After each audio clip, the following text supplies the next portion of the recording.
रहा। पिछले जन्म में कहाँ थे? तुम्हारे क्या लगते थे? और अगले जन्म में ये क्या होंगे? कहाँ होंगे? इसका उत्तर है तुम्हारे पास? नहीं केशव, इसीलिए कहता हूं कि जब शरीर नाशवान है तो ये रिश्ते भी नाशवान हैं, क्योंकि ये सब नाते शरीर के हैं। और ये जो तुमने अपने पिता का उदाहरण दिया कि उनका तुम्हारा पिता पुत्र का नाता तो समाप्त नहीं हुआ, तो ये भी तुम्हारा भ्रम है, अज्ञान है। केवल तुम्हारे मन में अभी तक वो रिश्ता जीवित है, क्योंकि तुम अभी तक उसी जन्म में हो। परंतु तुम्हारे पिताश्री इस समय जिस योनि में भी होंगे, उनके लिए वो रिश्ता समाप्त हो चुका है। पिता की बात छोड़, अपनी बात करो।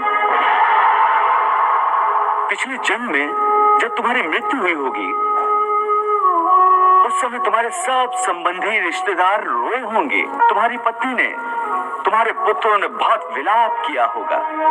परंतु आज इस जन्म में तुम्हें याद भी नहीं कि किस किस ने तुम्हारी मृत्यु पर विलाप किया था। आज तुम्हारे लिए उनका या उनके रोने धोने का कोई मोल नहीं।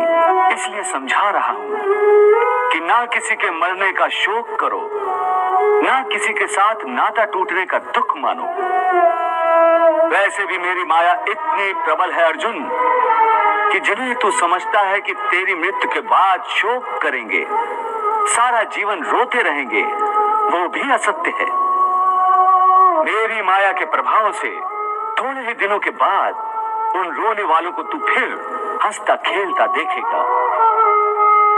मित्र 4 दिन रोता है, भाई 10 दिन रोता है, पत्नी उससे अधिक रोती है, माता सबसे अधिक समय तक रोती है। परंतु सबके आंसू धीरे धीरे सूख जाते हैं और उन आंखों में फिर से नए नए सपनों की रोशनी चमकने लगती है। क्या तुम बता सकते हो कि पिछले जन्म में तुम्हारे किस रिश्तेदार ने तुम्हारे लिए कितना विलाप किया था? नहीं केशव, ये मैं कैसे बता सकता हूँ? मुझे तो ये तक याद नहीं कि वो कौन थे। बस जिस तरह तुम अपने पिछले जन्म को भूल गए हो, उसी तरह तुम अपने इस जन्म को भी भूल जाओगे।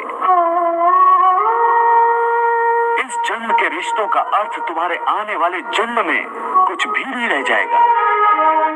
आज अभिमन्यु को तुम अपना पुत्र समझ रहे हो सकता है पिछले जन्म में वो तुम्हारा पिता रहा हो,